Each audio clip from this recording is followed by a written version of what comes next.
প্রিয় শিক্ষার্থীরা, আজকে আমরা যে টপিকটা নিয়ে আলোচনা করব সেটা হচ্ছে আমাদের ইলেকট্রন বিন্যাসের যে আবহাওয়ার যে নিয়ম ছিল সেই তিনটা নিয়মে দ্বিতীয় নিয়মটা নিয়ে আমরা আলোচনা করব, যেটাকে বলা হয় পাউলির বর্জন নীতি বা পাউলির এক্সক্লুশন প্রিন্সিপাল।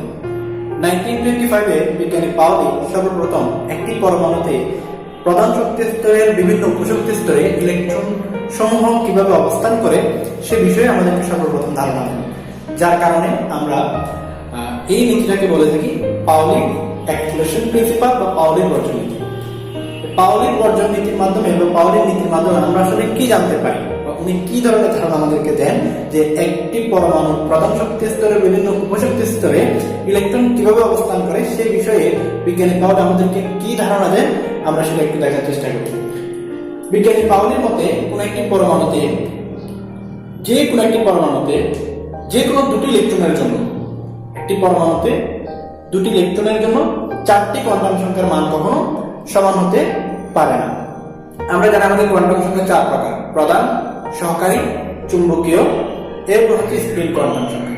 তাহলে বিজ্ঞানী পাউলির মতে কোনো একটি পরমাণু যে প্রধান শক্তি স্তরে বিভিন্ন উপশক্তি স্তর বিদ্যমান, সেই উপশক্তি স্তরের মধ্যে যে কোনো উপশক্তি স্তরের যে কোনো দুটি ইলেকট্রনের জন্য চারটি কোয়ান্টাম সংখ্যার মান কখনো সমান হতে পারে না। আমরা আরো সহজ করে যদি বলি, তাহলে এখানে আমাদের একটা নাম্বার দেওয়া রাখা হলো, সেটা হচ্ছে 1 to 4। 1 to 4 এর মাধ্যমে আসলে কি বোঝানো হচ্ছে? 1 to 4 এর মাধ্যমে আমরা একটা টেকনিকের মাধ্যমে আসলে আমরা বোঝার চেষ্টা করি। 1 এটা দ্বারা বোঝানো হচ্ছে কোনো একটি পরমাণুতে, আমরা যদি একটু লিখি যে কোনো একটি পরমাণুতে বা যে কোনো একটি পরমাণুতে আমরা যদি লিখি যে কোনো একটি পরমাণুতে, এটা মানে হচ্ছে আমাদের জন্য 1। এরপর 2 দ্বারা কি বোঝানো হয়? 2 দ্বারা বোঝানো হয় যে কোনো দুটি ইলেকট্রনের জন্য। তাহলে আমরা যদি সেটাও লিখি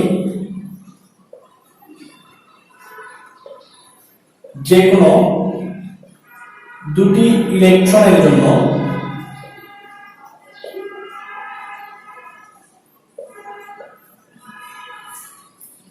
ফোর দ্বারা কি বোঝানো হয়? 4 দ্বারা বোঝানো হয় চারটি কোয়ান্টাম সংখ্যার মান। আমাদের কাছে কিন্তু কোয়ান্টাম সংখ্যা 4 ধরনের, তাহলে দুটি ইলেকট্রনের জন্য চারটি কোয়ান্টাম সংখ্যার মান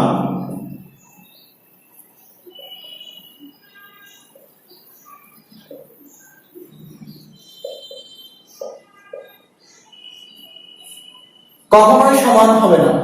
হতে পারে একটি কোয়ান্টাম সংখ্যা সমান দুটি ইলেকট্রনের, হতে পারে দুটি কোয়ান্টাম সংখ্যার মান সমান, যে কোনো দুটি ইলেকট্রনের জন্য দুটি কোয়ান্টাম সংখ্যার মান সমান হতে পারে, অথবা যে কোনো দুটি ইলেকট্রনের জন্য তিনটি কোয়ান্টাম সংখ্যার মান সমান হতে পারে। তিনটি কোয়ান্টাম সংখ্যার মান সমান হলেও চতুর্থ যে কোয়ান্টাম সংখ্যা, স্পিন কোয়ান্টাম সংখ্যা, এটা কখনোই সমান হতে পারে না। তাহলে এখান থেকে আমরা কি বুঝতে পারলাম যে কোনো দুটি ইলেকট্রনের জন্য একটি কোয়ান্টাম সংখ্যার মান সমান হতে পারে, দুটি কোয়ান্টাম সংখ্যার মান সমান হতে পারে, অথবা তিনটি কোয়ান্টাম সংখ্যার মানও সমান হতে পারে, কিন্তু চতুর্থ যে কোয়ান্টাম সংখ্যা, সেই চতুর্থ কোয়ান্টাম সংখ্যার মান কখনো সমান হতে পারে না। অথবা আমরা যদি চতুর্থ স্পিন কোয়ান্টাম সংখ্যা এটাকে একদম ফিক্সড করে নাও বলি, তারপর আমরা বলতে পারবো যে কোনো দুটি ইলেকট্রনের জন্য সর্বাধিক তিনটি কোয়ান্টাম সংখ্যার মান সমান হতে পারে, চতুর্থ কোয়ান্টাম সংখ্যার মান কখনো সমান হয় না। এখানে চতুর্থ মানে বোঝানো হচ্ছে দেখা যাবে দুটি ইলেকট্রনের জন্য n এর মান সমান, l এর মান সমান, m এর মান সমান, কিন্তু s এর মান সমান হবে না। আবার এটাও হতে পারে দুটি ইলেকট্রনের জন্য n এর মান ভিন্ন, কিন্তু l এর মান, m এর মান, s এর মান সমান। অথবা এটাও হতে পারে দুটি ইলেকট্রনের জন্য n এর মান, s এর মান সমান, n, m, s তিনটা সমান, কিন্তু l এর মানটা ভিন্ন। অথবা হতে পারে দুটি ইলেকট্রনের জন্য n এর মান, l এর মান, s এর মান সমান, কিন্তু m এর যে মান সেই মান ভিন্ন হতে পারে। তাহলে যেভাবে হোক না কেন তিনটি কোয়ান্টাম সংখ্যার মান সমান হতে পারলেও চতুর্থ যে কোনো একটি কোয়ান্টাম সংখ্যার মান সমান হবে না। তাহলে এটা আমরা যদি দেখার চেষ্টা করি কিভাবে আসলে বিষয়টাকে বোঝানো হয়। আমরা প্রথমত যে কোনো একটি ছোট এক্সাম্পল নিয়ে থাকি, কোনো একটি পরমাণু হিলিয়াম, এটা সবচেয়ে একদম সহজ একটা এক্সাম্পল। হিলিয়াম পরমাণুতে আমরা জানি দুটি ইলেকট্রন বিদ্যমান, যেটি হিলিয়ামের অ্যাটমিক নাম্বার 2, ফলে আমরা জানি এখানে দুটি ইলেকট্রন বিদ্যমান, সেটা হচ্ছে 1s2। এই যে হিলিয়াম পরমাণুতে দুটি ইলেকট্রন বিদ্যমান, আমরা যদি একটু বক্স করে লিখি, এই একটা অরবিটালের মধ্যে দুটি ইলেকট্রন, একটা যদি ঘড়ির কাঁটার দিকে যায় আর একটা যদি ঘড়ির কাঁটার বিপরীত দিকে যায়, তাহলে আমরা লিখে রাখলাম যে হিলিয়ামের প্রথম ইলেকট্রন E1, হিলিয়ামের দ্বিতীয় ইলেকট্রন E2। এই E1 E2 এর জন্য আমরা যদি লিখি n এর মান কত, l এর মান কত, m এর মান কত, s এর মান কত, আমরা একটু দেখার চেষ্টা করি। প্রথম ইলেকট্রন এবং দ্বিতীয় ইলেকট্রনের জন্য n l m s এই চারটি কোয়ান্টাম সংখ্যার মান কত করে হতে পারে।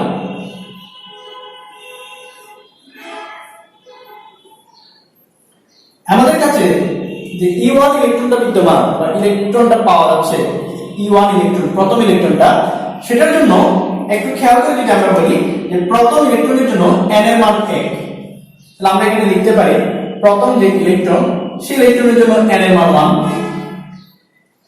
দ্বিতীয় যে ইলেকট্রন সেই ইলেকট্রনের জন্য কিন্তু n এর মান 1, তাহলে আমরা এখানে লিখতে পারি দ্বিতীয় ইলেকট্রনের জন্য n এর মান 1।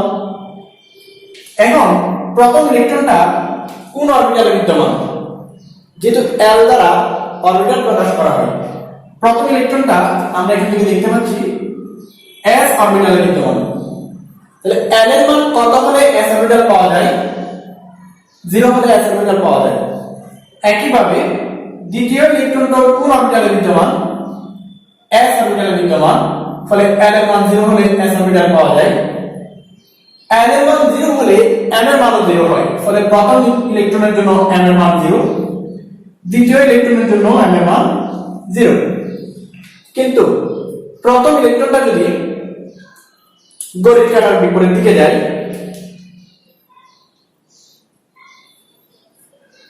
দ্বিতীয় ইলেকট্রনটা তাহলে অবশ্যই ঘড়ির কাঁটার দিকে যাবে। তাহলে আমরা একটু যদি খেয়াল করি, হিলিয়ামের যে দুটি ইলেকট্রন প্রথম শক্তি স্তরের s অরবিটালে বিদ্যমান, সেই দুটি ইলেকট্রনের জন্য n এর মান সমান পাওয়া যাচ্ছে, l এর মান সমান পাওয়া যাচ্ছে, m এর মান সমান পাওয়া যাচ্ছে, কিন্তু s এর মান সমান পাওয়া যাচ্ছে না। অর্থাৎ এই দুটি ইলেকট্রনের জন্য তিনটা কোয়ান্টাম সংখ্যার মান আমরা সমান পাচ্ছি, কিন্তু চতুর্থ যে কোয়ান্টাম সংখ্যা, এই কোয়ান্টাম সংখ্যার মান আমরা সমান পাচ্ছি না। এরকম আমরা আরেকটা एग्जांपल যদি দেখার চেষ্টা করি,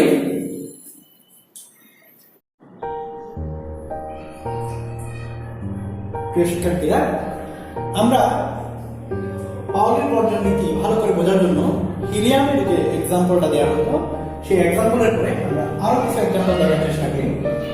এখানে একটা প্রশ্ন দেওয়া হলো ম্যাগনেসিয়ামের শেষ দুটি ইলেকট্রনের জন্য পাউলির বর্জন নীতি ব্যাখ্যা করো। তাহলে আমাদেরকে এখানে বুঝতে হবে যে ম্যাগনেসিয়ামের শেষ দুটি ইলেকট্রন বলতে আসলে কোন কোন ইলেকট্রনকে বোঝানো হচ্ছে এবং কোন কোন ইলেকট্রনের জন্য পাউলির বর্জন নীতিটা ব্যাখ্যা করতে বলা হচ্ছে। এটা খুবই গুরুত্বপূর্ণ আমাদের জন্য। আমরা এখান থেকে একটু দেখার চেষ্টা করব ম্যাগনেসিয়ামের কোন দুটি ইলেকট্রনের জন্য পাউলির বর্জন নীতি ব্যাখ্যা করতে পারে। আমরা ইলেকট্রন বিন্যাসটা এই পাশে করে লিখলাম। ম্যাগনেসিয়াম আমরা জানি এর পারমাণবিক সংখ্যা হচ্ছে 12, তাহলে সেক্ষেত্রে 1s2 মানে এই s অরবিটালে যে দুটি ইলেকট্রন বিদ্যমান সেটা হচ্ছে প্রথম এবং দ্বিতীয়,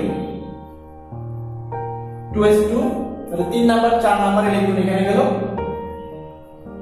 2p6 এখানে 5 6 7 8 9 10 টোটাল 6টা ইলেকট্রন গেল, বাকি আমাদের দিকে গেল 3s2। তার মানে 11 নম্বর এবং 12 নম্বর ইলেকট্রন হচ্ছে আমাদের জন্য শেষ দুটি ইলেকট্রন ম্যাগনেসিয়ামের জন্য। অর্থাৎ আমাদেরকে বলা হলো ম্যাগনেসিয়ামের এই দুটি ইলেকট্রন এর জন্য পাউলির বর্জন নীতি ব্যাখ্যা করতে হবে। আমরা একটা বক্স যদি এখানে লিখে ফেলি, সবচেয়ে সহজ নিয়ম হচ্ছে বক্স করে ফেলা। এখানে দুটি ইলেকট্রন বিদ্যমান, একটা হচ্ছে আমাদের জন্য 11 নম্বর ইলেকট্রন, আরেকটা হচ্ছে আমাদের জন্য 12 নম্বর ইলেকট্রন।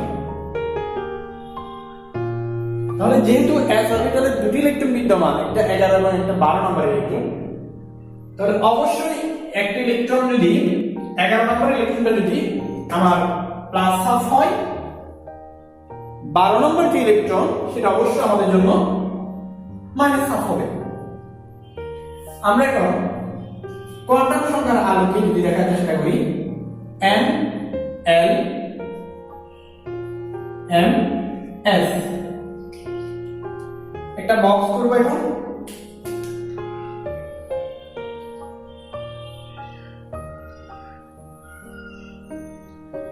এখানে লিখে রাখলাম কোন কোন ইলেকট্রনের জন্য, E11 এর জন্য, E12 এর জন্য।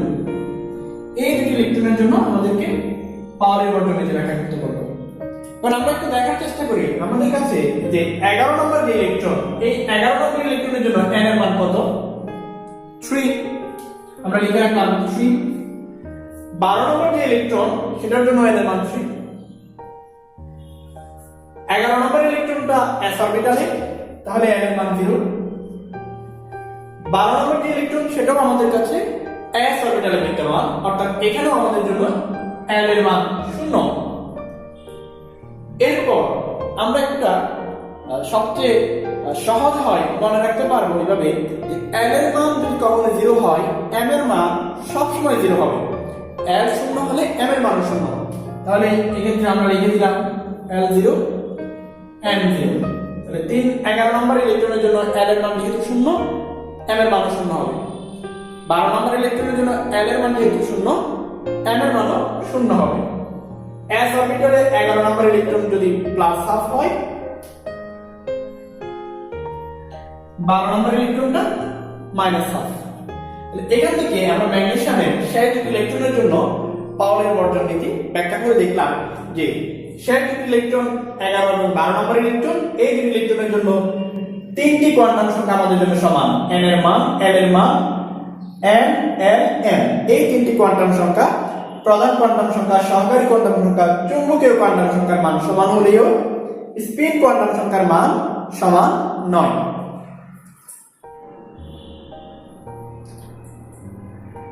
এখন আমরা আমাদের এই এক্সাম্পলটা দেখার চেষ্টা করি। নাইট্রোজেনের শেষ দুটি ইলেকট্রনের জন্য পাওয়ারের বর্জন নীতি ব্যাখ্যা করি। আমাদেরকে প্রথমে বুঝতে হবে নাইট্রোজেনের শেষ দুটি ইলেকট্রন বলতে আসলে কোন কোন ইলেকট্রনের কথা বলা হচ্ছে। সেটা বোঝার জন্য আমি সবসময় যে কাজটা করি সেটা হচ্ছে আমি বক্স করে ফেলি। বক্স করলে আমাদের জন্য বোঝা সহজ হয়। এখানে হচ্ছে প্রথম দুটি ইলেকট্রন, দেওয়ার দরকার নেই আমার। এখানে হচ্ছে 3 নাম্বার 4 নাম্বার ইলেকট্রন, এটার কাজও করার প্রয়োজন নাই। এখানে হচ্ছে আমার শেষ ইলেকট্রনগুলো পাওয়া যাবে। এখন আমি এটাকে বক্স করলাম, 3টা বক্স। অনেকে প্রশ্ন করতে পারে কেন 3টা বক্স? কারণ আমরা জানি পি অরবিটালে 3টা উপশক্তি স্তর পাওয়া যায়, অর্থাৎ পি অরবিটালকে 3টা উপ-উপশক্তি স্তরে ভাগ করা যায়, px py pz। এখন আমাদের কাছে এখানে 1 এবং 2 ইলেকট্রন, এখানে 3 এবং 4 ইলেকট্রন, বাকি যে 3টে ইলেকট্রন সেগুলো আমাদের পি অরবিটালে এভাবে প্রবেশ করে। 5 number electron, 6 number electron, 7 number electron. তাহলে এখানে আমরা লিখে রাখলাম আমাদের পঞ্চম ইলেকট্রন, ষষ্ঠ ইলেকট্রন, সপ্তম ইলেকট্রন, তো 5 6 7 5 6 7 এগুলো আমার ইলেকট্রন হচ্ছে পি অরবিটালে প্রবেশ করে। আমাদেরকে যে প্রশ্ন দিল সেটা হচ্ছে নাইট্রোজেনের শেষ দুটি ইলেকট্রন। তাহলে শেষ দুটি ইলেকট্রন মানে কি? এখানে ইলেকট্রন নাকি 2s ইলেকট্রন নাকি 2p3 এর ইলেকট্রন? 2p3 এর এই দুটি ইলেকট্রনের জন্য বলা হচ্ছে পাওয়ারের বর্জন নীতি ব্যাখ্যা করতে হবে। 6 নাম্বার এবং 7 নাম্বার ইলেকট্রন, 6 এবং 6তম বা 6 নাম্বার ইলেকট্রন এবং 7 নাম্বার ইলেকট্রন, এই দুটি ইলেকট্রনের জন্য পাওয়ারের বর্জন নীতি ব্যাখ্যা করতে বলবো। তাহলে আমরা দেখলাম যে 6 নাম্বার যে ইলেকট্রন সেটার জন্য n এর মান 2। আমরা এখানে একটু লিখে রাখি যে e হচ্ছে 6, e হচ্ছে 7, e6 e7। আমরা একটু লিখে রাখি e6 e7। 6 নাম্বার ইলেকট্রন দ্বিতীয় শক্তি স্তরে প্রবেশ করে, ফলে আমরা লিখতে পারি 6 নাম্বার ইলেকট্রনের জন্য n এর মান 2। 7 নাম্বার ইলেকট্রনও দ্বিতীয় শক্তি স্তরে প্রবেশ করে, n এর মান 2। 6 নাম্বার ইলেকট্রন পি অরবিটালে প্রবেশ করে, তাহলে n এর মান 1। 7 নাম্বার ইলেকট্রনও পি অরবিটালে প্রবেশ করে, এখানেও n এর মান 1। এখন এখানে এই জায়গায় এসে m এর মান কি কি হতে পারে? আমরা জানি l এর মান যখন 1 হয়, আমরা জানি l এর মান যখন 1 হয় m এর জন্য মান পাওয়া যায় তিনটা, -1 0 +1। তাহলে এই যে তিনটা বক্স করলাম, এই তিনটা বক্সকে আমরা যেভাবে লিখতে পারি,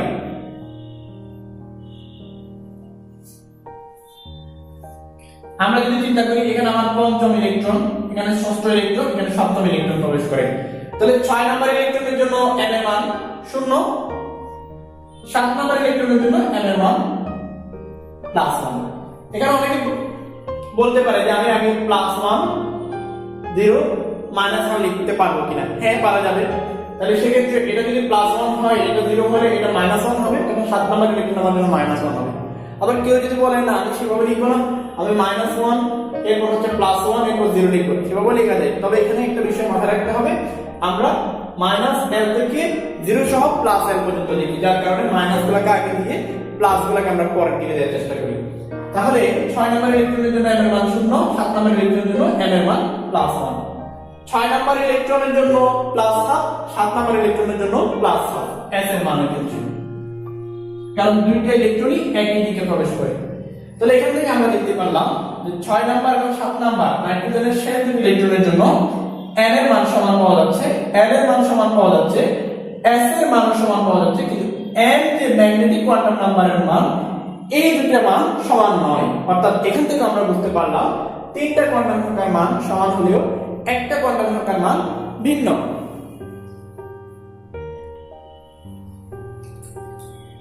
এরপর আমরা যে एग्जांपलটা দেখব সেটা হচ্ছে অক্সিজেনের পঞ্চম এবং অষ্টম ইলেকট্রনের জন্য বা 5 নম্বর ইলেকট্রন 8 নম্বর ইলেকট্রনের জন্য পাউলের বর্জন নীতি ব্যাখ্যা করা যায় কিনা। অক্সিজেনের 5 নম্বর এবং 8 নম্বর ইলেকট্রন আমাদের এখন জানা প্রয়োজন কোন কোন অরবিটালে বিদ্যমান। আমরা যদি চিন্তা করি এখানে অক্সিজেনের পারমাণবিক সংখ্যা 8, তার মানে ইলেকট্রন আছে 8টা। প্রথম শক্তি স্তরে দুটি ইলেকট্রন যায়, 1 নম্বর 2 নম্বর ইলেকট্রন। দ্বিতীয় শক্তি স্তরে 3 নম্বর 4 নম্বর ইলেকট্রন যায়। আর পি যে শক্তি স্তর, এই পি অরবিটালের মধ্যে শক্তি স্তর না, পি অরবিটালের মধ্যে s অরবিটালে যায় 3 নাম্বার 4 নাম্বার ইলেকট্রন, আর পি অরবিটালে যায় 5 6 7 8, এই চারটা ইলেকট্রন। এখন আমাদের দেখার বিষয় যে পি অরবিটালে কোন কোন ইলেকট্রনগুলো যায়। আমি দিয়ে দিলাম 5 number electron, 6 number electron, 7 number electron. এরপর আমাদের বাকি রইল 8 নাম্বার ইলেকট্রন। তাহলে আমরা এখানে কোন কোন ইলেকট্রনগুলো প্রবেশ করলাম বা প্রবেশ করালাম? পঞ্চম ইলেকট্রন, ষষ্ঠ ইলেকট্রন, সপ্তম ইলেকট্রন আমরা এখানে প্রবেশ করালাম। এরপর আমরা এখানে প্রবেশ করালাম অষ্টম ইলেকট্রন। তাহলে আমাদের একটা পি অরবিটালের মধ্যে তিনটা উপশক্তি স্তর পাওয়া যায়। আমরা জানি সেখানে প্রথম যে উপশক্তি স্তরটা, এটাকে আমরা যদি -1 বলি, এটা 0, এটা +1, তাহলে এর মান উপর ভিত্তি করে আমরা পাবো। তাহলে আমরা এটুকু মাথায় রাখি যে পি অরবিটালকে তিন ভাগে ভাগ করা হয়, তার মধ্যে একটা ভাগে পাওয়া যায় পঞ্চম এবং অষ্টম ইলেকট্রন, আর দ্বিতীয় ভাগে পাওয়া যায় 6 নাম্বার ইলেকট্রন, এবং 8 নম্বর যে ভাগ মানে পাওয়া যায় সপ্তম ইলেকট্রন। আমাদেরকে প্রশ্ন করলো অক্সিজেনের 5 নাম্বার এবং 8 নাম্বার ইলেকট্রনের জন্য। তাহলে 5 নাম্বার ইলেকট্রনটা কোন জায়গায়? এই জায়গায়। 8 নাম্বার ইলেকট্রনটা এই জায়গায়। তাহলে আমরা একটু দেখি যে E5 E8 পঞ্চম ইলেকট্রন কোন শক্তি স্তরে প্রবেশ করে? দ্বিতীয় শক্তি স্তরে। তাহলে আমাদের কাছে n এর মান হবে 2। 8 নাম্বার ইলেকট্রন কোন শক্তি স্তরে প্রবেশ করে? দ্বিতীয় শক্তি স্তরে। তাহলে n এর মান 2। পঞ্চম ইলেকট্রন কোন অরবিটালে প্রবেশ করে? পি অরবিটালে। তাহলে n এর মান 1। 8 নাম্বার ইলেকট্রন কোন অরবিটালে প্রবেশ করে? পি অরবিটালে। সেক্ষেত্রেও আমাদের n এর মান 1। m এর মান এসে আমাদেরকে একটু চিন্তা করতে হবে যে n এর মান যদি 1 হয়, আমরা জানি m এর জন্য তিনটা মান পাওয়া যাবে, -1 0 +1। তাহলে আমরা এটাকে যদি একটা বক্স চিন্তা করি,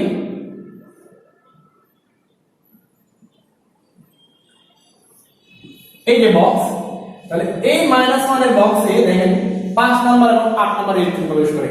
তাহলে 5 নাম্বার ইলেকট্রনের জন্য m এর মান -1, 8 নাম্বার ইলেকট্রনের জন্য m এর মান -1। কিন্তু 5 নাম্বার ইলেকট্রন যেদিকে যায়, 8 নাম্বার ইলেকট্রনটা তার বিপরীত দিকে। ফলে একটাকে যদি আমরা +1 বলি, আরেকটা আমাদের জন্য -1। তাহলে এখান থেকে আমরা বুঝলাম যে অক্সিজেনের 5 এবং 8 এই দুটি ইলেকট্রনের জন্য চারটা কোয়ান্টাম সংখ্যার মধ্যে n এর মান প্রধান কোয়ান্টাম সংখ্যা, l এর মান সহকারী কোয়ান্টাম সংখ্যা এবং m এর মান চুম্বকীয় কোয়ান্টাম সংখ্যার মান, এই তিনটা কোয়ান্টাম সংখ্যার মান সমান হলেও s স্পিন কোয়ান্টাম সংখ্যার মান সমান নয়। অর্থাৎ তিনটা কোয়ান্টাম সংখ্যার মান সমান পেলেও চতুর্থ কোয়ান্টাম সংখ্যার মান আমরা সমান পাচ্ছি না। অর্থাৎ পাউলি বর্ণনীতি ব্যাখ্যা করা যায়। এরপর আমরা যে এক্সাম্পলটা দেখব সেটা হচ্ছে Fe এর জন্য শেষ দুটি ইলেকট্রন।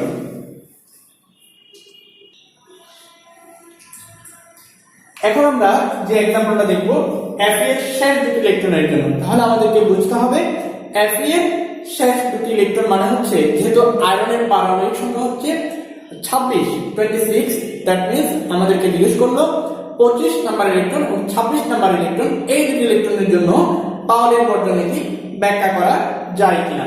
তাহলে আমরা আয়রনের জন্য 26 পারমাণবিক সংখ্যা যদি চিন্তা করি 2 4 10 12 18 এর পরে আমরা জানি এরপরে 19 এবং 20 তম ইলেকট্রন গুলো 3d তে প্রবেশ করবে না, এগুলো প্রবেশ করবে 4s এ।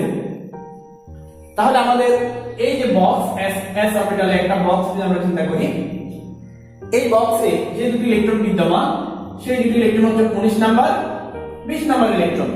তাহলে বাকি আর থেকে গেল কত? 21 থেকে 26। তাহলে সেই 21 থেকে 26 ইলেকট্রন গুলো আমাদের কাছে অবস্থান করে 3d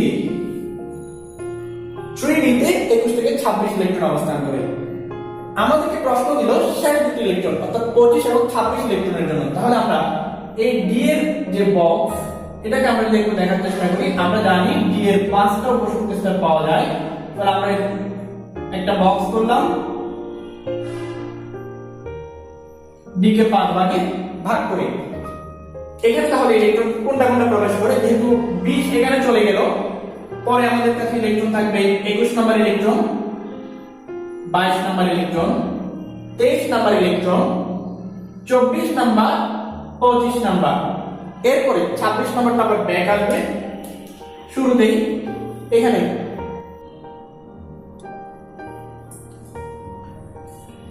তাহলে আমাদের এখানে যে ইলেকট্রনগুলো অবস্থান করে সেগুলো যদি আমরা একটু দেখার চেষ্টা করি, আমাদের এই বক্সে যে দুটি ইলেকট্রন অবস্থান করে সেই দুটি ইলেকট্রন হচ্ছে 21 নাম্বার ইলেকট্রন আর 26 নাম্বার ইলেকট্রন। আর এই বক্সে যে ইলেকট্রনটা অবস্থান করে সেই ইলেকট্রনটা হচ্ছে আমাদের জন্য 25 নাম্বার ইলেকট্রন। এখন তাহলে আমাদের প্রশ্ন কি দিয়ে দিল?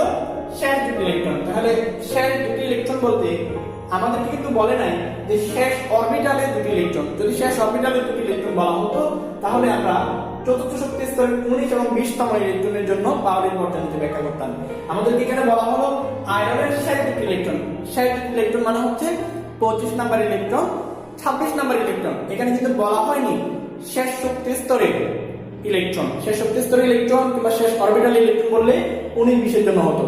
এখন বলা হলো আমাদের শেষ দুটি ইলেকট্রন 25 নাম্বার 26 নাম্বার ইলেকট্রন। তাহলে কোন দুটি ইলেকট্রনের জন্য আমরা এখন পাউলির বর্ণনীতি ব্যাখ্যা করতে চাইবো? একটা 26 একটা 25, এই দুটি ইলেকট্রনের জন্য আমরা পাউলির বর্ণনীতি ব্যাখ্যা করতে চাই। এখন আমাদের প্রশ্ন, 25 নাম্বার ইলেকট্রনটা এই ইলেকট্রনটা কোন শক্তি স্তরে অবস্থান করে? তৃতীয় শক্তি স্তরে।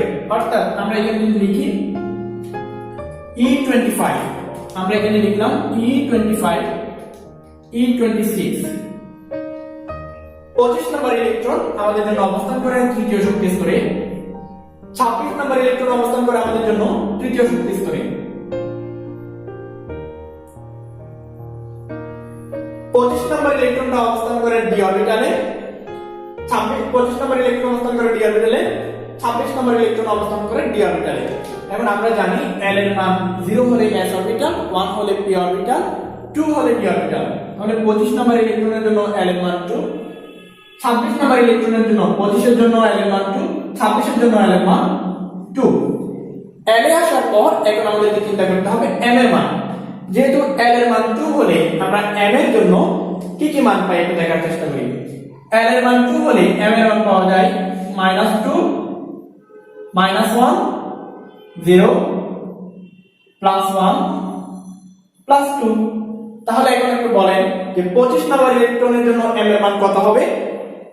25 নম্বর ইলেকট্রনের জন্য m এর মান হবে +2। 26 নম্বর ইলেকট্রনের জন্য m এর মান কত? -2। 25 নম্বর ইলেকট্রনটা যদি আমার কাছে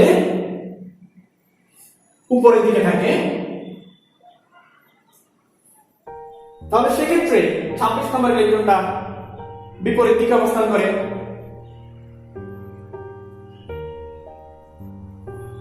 এখান থেকে আমরা কি বুঝলাম? এই হচ্ছে আমার পাওলির বর্জন নীতি।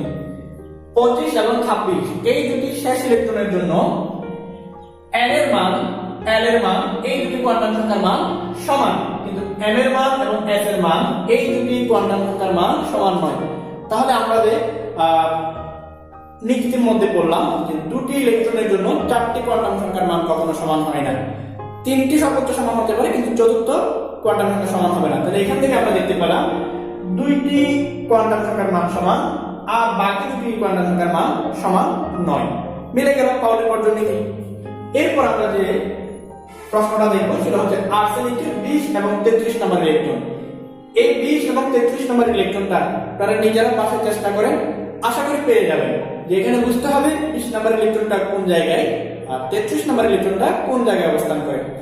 এটা নিজেরা চেষ্টা করলে খুব কঠিন হবে না। একদম কাজ করার সময় আমি সবাইকে বলি একটা কথা, যে পাওলির বর্জন নীতির এই পাওলির বর্জন নীতি থেকে যদি কখনো প্রশ্ন করা হয় সেক্ষেত্রে ইলেকট্রন বিন্যাস করে সবচেয়ে নির্ভুল করার জন্য আমরা বক্স করে ফেলব। যে যে ইলেকট্রনের কথা বলা হলো সেই ইলেকট্রনকে আমরা বক্স করে ফেলব। বক্স করে ফেললে একদম কোনো ভুল ছাড়াই পাওলির বর্জন নীতিটা ব্যাখ্যা করা যায়।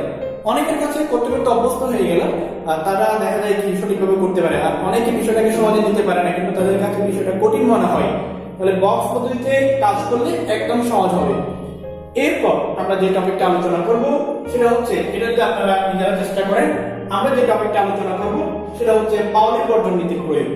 পাওলির বর্জন নীতির মাধ্যমে আমরা আসলে কি কি জানতে পারি? পাওলির বর্জন নীতির মাধ্যমে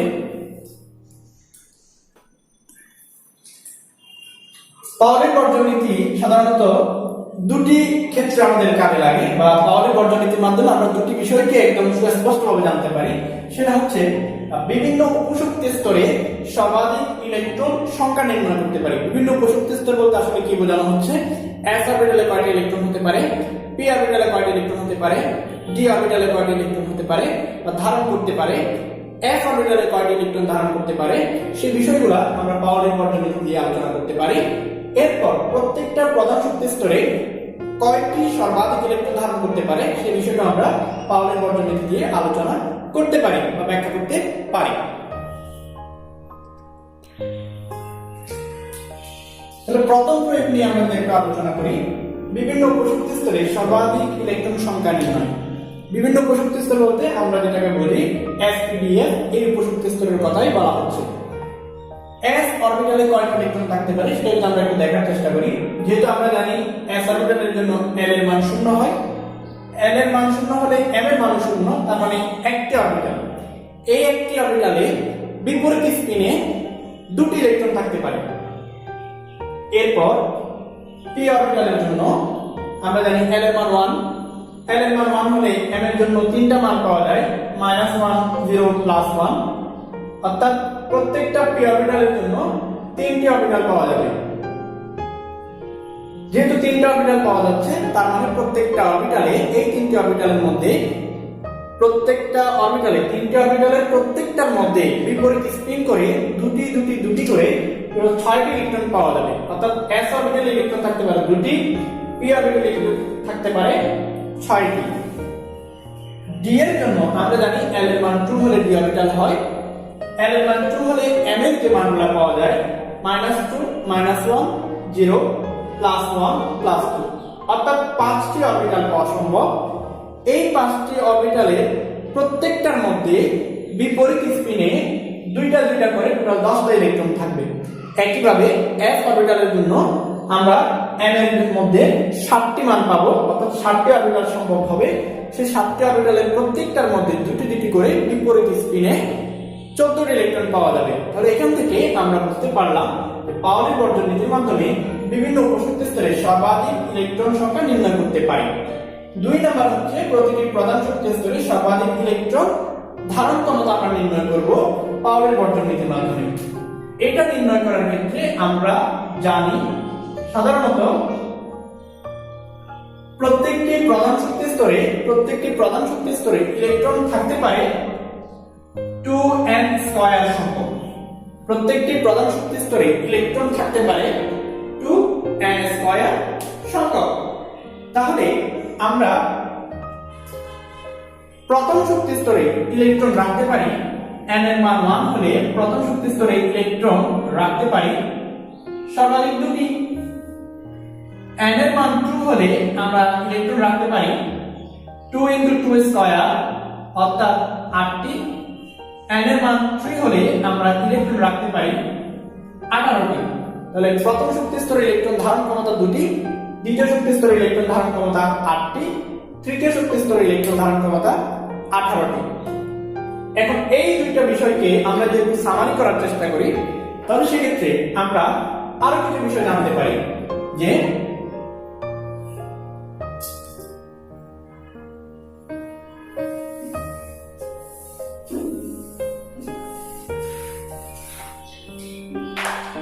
প্রথম শক্তি স্তরের জন্য n এর মান 1 হলে আমরা জানি l এর মান হয় 0।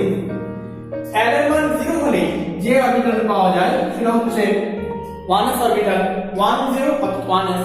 তো আমরা জানি 1s s অরবিটালে দুটি ইলেকট্রন থাকতে পারে। কিছুক্ষণ আগে আমরা সেটা দেখলাম যে বিভিন্ন উপশক্তি স্তরে সর্বাধিক ইলেকট্রন সংখ্যা নির্ণয়ের ক্ষেত্রে s অরবিটালে দুটি ইলেকট্রন থাকতে পারে। তাহলে 1s অরবিটালে ইলেকট্রন থাকতে পারে দুটি, অর্থাৎ প্রধান যে শক্তি স্তর সেখানে ইলেকট্রন থাকে দুটি। n এর মান 2 হলে l এর যে মানগুলো পাওয়া যায় সেগুলো হচ্ছে 0 1 অর্থাৎ 2 0 2s 2 1 2p। তাহলে এক্ষেত্রে আমরা বলতে পারি যেহেতু s অরবিটালে সর্বাধিক ইলেকট্রন থাকতে পারে দুটি, ফলে আমরা লিখতে পারি 2s2। p অরবিটালে ইলেকট্রন থাকতে পারে 6টি, ফলে আমরা লিখতে পারি 2p6। তাহলে দুটি যোগ করলে এই দুটি সংখ্যা আমরা যদি যোগ করি 2 যোগ 6 সমান আমরা ইলেকট্রন পাই 8টি, অর্থাৎ দ্বিতীয় শক্তি স্তরে 8টি ইলেকট্রন পাওয়া সম্ভব। এরপর আমরা n এর মান 3 হলে আমরা পাই l এর মান 0 1 2 অর্থাৎ 3 0 3 1 3 2। মনে রাখতে হবে s orbital p orbital d orbital এগুলো সবগুলো স্মল লেটারের হয়। তাহলে 3s অরবিটালে ইলেকট্রন থাকে দুটি, 3p অরবিটালে ইলেকট্রন থাকে 6টি, 3d অরবিটালে ইলেকট্রন থাকে 10টি। আমরা এগুলো যোগ করলে 2 যোগ 6 যোগ 10 সমান হচ্ছে 18। আর প্রথমটাতে আমরা যেটা পাই 2। সেক্ষেত্রে 2। দেখেন প্রথম শক্তি স্তরে 2টি ইলেকট্রন, দ্বিতীয় যে শক্তি স্তর 8টি ইলেকট্রন, তৃতীয় যে শক্তি স্তর 18টি ইলেকট্রন মিলে গেল। অর্থাৎ একটি পরমাণুর সঠিক ইলেকট্রন বিন্যাস জানার জন্য পাউলির বর্জন নীতি অত্যন্ত গুরুত্বপূর্ণ। তাহলে আজকের ক্লাস আমাদের এতটুকুই। আমরা পরের ক্লাসে যে টপিকটা নিয়ে আলোচনা করব সেটা হচ্ছে হর্নস রুল। এই হর্নের নীতির মাধ্যমে আমরা যেটা জানবো সেটা হচ্ছে ইলেকট্রন একটি পরমাণু নির্দিষ্ট অরবিটালে যখন প্রবেশ করে সে অরবিটালে এমনভাবে প্রবেশ করবে যেন সর্বাধিক বিজোড় অবস্থায় থাকে। সেগুলো নিয়ে আমরা আমাদের পরের ক্লাসে আলোচনা করব। তাহলে আজকে যে আলোচনার বিষয় ছিল পাউলির বর্জন নীতি, এটা আমরা এখানেই সমাপ্ত করলাম। সবাইকে ধন্যবাদ। আসসালামু আলাইকুম।